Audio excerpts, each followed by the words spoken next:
안녕하십니까? 대한민국 자유 우파를 응원하는 깡패 시사의 새로운 채널 빵빵시사입니다. 공수처가 통과되고 추미애 법무부 장관 임명이 일사천리로 진행되자 문재인 정부는 수상한 목적을 드러내게 되는데요. 2020년 새해 업무 첫날에 문재인 정부는 무엇이 그렇게도 급했던 것일까요? 날이 채 밝기도 전인 아침 7시에 추미애 법무부 장관 임명안부터 처리했는데 1월 2일 0시를 추미애 법무부 장관의 권한 행사가 가능해졌고 이제는 검찰 수사에 대해 지휘권도 행사할 수 있게 되었습니다. 문재인 정부는 추미애 법무부 장관에게 임명장을 수여하면서 검찰 개혁의 중요성을 강조하고 있습니다. 무엇보다 중요한 게 검찰 스스로가 개혁 주체고 개혁에 앞장선다는 인식을 가져야만 하고 윤석열 검찰총장과 호흡을 잘 맞춰달라고 당부하면서 그동안 법무부와 검찰이 준비해왔던 인권보호 규정이나 보호 준칙, 여러 개혁 방안이 잘 안착될 수 있도록 잘 챙겨달라면서 특히 젊은 검사들과 여성 검사들, 검찰 내에서 상대적으로 소외되어 왔다는 말을 들은 형사, 공판 분야 검사들까지 다양한 검찰 내부의 목소리를 폭넓게 들어주길 바란다고 당부하는데요. 하지만 우리가 주목해야 할 부분은 여기 있습니다. 국민의 열망에 따라서 공수처 설치, 검경 수사권 조정이라는 법적 제도적 그런 개혁 작업들이 아주 큰 진통을 겪으면서 지금 진행 중인데 아마도 입법이 끝난 후에도 그 바뀐 제도를 잘 안착시키고 제대로 운영하게 되려면 많은 노력이 필요할 것이라고 생각된다고 주장하고 있습니다. 이것은 공수처 법안이 어렵게 통과된 만큼 공수처 출범까지 적지 않은 진통을 예상하며 끝까지 어려움이 생길 것이라는 것을 이미 예상하고 있다는 반증이며 공수처 설치가 꼭 이루어질 수 있도록 당부를 하는 듯한 행태를 드러내고 있습니다. 검찰과 정부, 사법부의 충돌은 이미 오래전부터 예견되어 왔고 현재도 진행 중이기에 대한민국 국민들은 걱정하고 있습니다. 많은 사람들의 기대와 희망은 이대로 무너지는 것일까요? 문재인 정부는 국민이 선출한 대통령으로서 헌법에 따라 권한을 다할 것이고 권력기관이 국민의 신뢰를 받을 수 있을 때까지 개혁을 멈추지 않겠다며 강력한 검찰 개혁 의지를 드러냈고 윤석열 검찰총장이 참석한 신년 인사회에서도 의도를 숨기지 못했습니다. 윤석열 검찰총장이 개혁의 걸림돌이 되지 말라고 압박하면서 법에 보장된 권한을 모두 활용해 고강도 검찰 개혁에 나서겠다는 의지를 밝힌 것으로 풀이될 수 있습니다.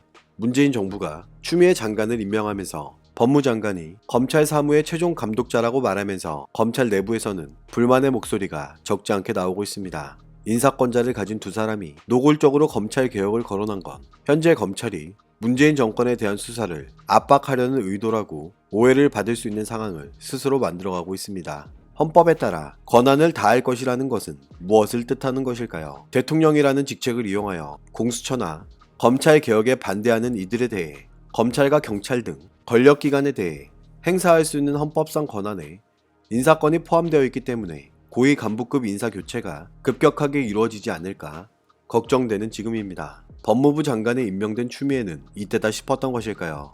윤석열 검찰총장이 이끄는 검찰의 수사를 좀 더 직접적으로 겨냥한 발언을 하게 되는데요. 수술칼을 환자에게 여러 번 찔러 병의 원인을 도려내는 것이 명의가 아니라 정확하게 진단하고 정확한 병의 부위를 제대로 도려내는 것이 명의라면서 현 검찰의 수사를 비판하고 있습니다. 검찰이 수사권, 기소권을 갖고 있다고 해서 인권은 뒷전으로 한 채 마구 찌르고 원하는 결과를 얻었다 하여 검찰 신뢰를 얻는 것이 아니기에 인권을 중시하면서도 정확하게 범죄를 진단해내고 응징을 할 수 있게 하는 것이 검찰 본연의 역할이라고 밝혔는데요. 유능한 검찰 조직으로 거듭나 국민 신뢰를 회복하고 공수처 설치를 통해 고위공직자의 부패를 근절하고 집중된 검찰 권력을 분산시켜 민주주의를 발전시키는 그런 기회를 국회가 만들어줬다며 법령을 잘 뒷받침해서 국민의 바람이 한시바삐 실현되고 뿌리 내리게 하는 데 최선을 다하겠다고 주장합니다. 추미애 법무부 장관의 발언대로라면 현재 검찰은 유능하지도 못하며 국민들의 신뢰를 받지 못하고 있는 것처럼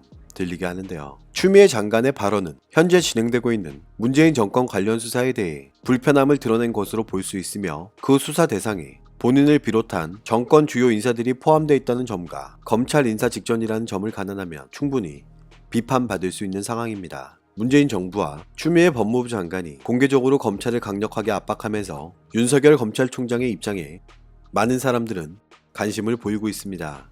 윤석열 검찰총장은 내부 신년사에서 검찰 구성원들의 소신을 지켜드리겠다고 말하면서 흔들리지 않는 모습을 보여주고 있습니다. 문재인 정부가 새해부터 검찰 개혁을 주장하는 이유였을지도 모릅니다. 대한민국 검찰이 청와대 하명수사 선거 개입 의혹을 수사하면서 경찰청에 대한 압수수색을 했고 2017년 말 청와대에서 경찰청을 거쳐 울산지방경찰청으로 하달된 전 울산시장의 관련 비위 첩보와 전달 과정, 결제 내역, 수사 보고 문서 등의 자료를 확보한 것으로 알려졌습니다. 검찰은 광주광역시에 있는 정보통합전산센터에 대한 압수수색 영장을 집행하던 과정에서 기술상의 이유로 경찰청 내 정보화 담당관실에서 통합전산센터 서버에 원격 접속해 필요한 전산 자료를 확보하면서 청와대가 송철호 울산시장의 당선을 위해 2018년 지방선거를 앞두고 김기현 전 시장 측근의 비위 첩보를 경찰에 하달해 수사하게 함으로써 선거에 개입했다고 보고 있습니다. 검찰이 송병기 부시장에 대해 공직선거법 위반 등의 혐의로 구속영장을 청구했지만 사법부는 구속의 사유와 필요성, 상당성이 충분히 소명되었다고 보기 어렵다며 영장을 기각하기에 이르렀는데요. 현재 검찰은 압수수색을 통한 자료 확보와 관련자 소환 조사를 진행하면서 김기현 전 시장과 임동호 전 최고위원 등 관련자들을 잇따라 조사했으며 백원우 전 청와대 민정비서관도 지난해 12월 28일 소환해 조사하면서 청와대 선거 개입 사건의 결말이 다가오고 있습니다. 청와대가 선거에 개입했다는 의혹이 만약 사실로 드러난다면 그때는 어떤 입장을 드러낼까요? 법무부 장관에 임명된 추미애는 언제까지 버틸 수 있을지 많은 사람들은 궁금해하고 있습니다. 자유한국당 각상도 의원은 추미애 장관 측 관계자가 2018년 1월쯤 청와대 균형발전비서관실 소속 장모 선임 행정관을 송철호 울산시장, 송병기 경제부시장 등에게 소개했는데 청와대에 이어 추미애 장관 측의 선거 개입 정황이 의심된다고 주장하면서 울산시장 선거 개입 의혹과 관련해 공무상 비밀 누설죄 및 공직선거법 위반 혐의로 검찰에 고발했고 검찰은 자유한국당 고발장이 접수된 지 하루 만에 이례적으로 조사에 착수했습니다. 이런 검찰에게 하루가 멀다 하고 개혁을 주장하고 있는 문재인 정부, 이런 정부의 비리를 조사하고 있는 대한민국 검찰. 오늘도 우리는 우리가 누리고 있는 이 자유민주주의를 위해서 누구의 목소리를 응원해야 할지 선택은 여러분의 몫입니다. 감사합니다.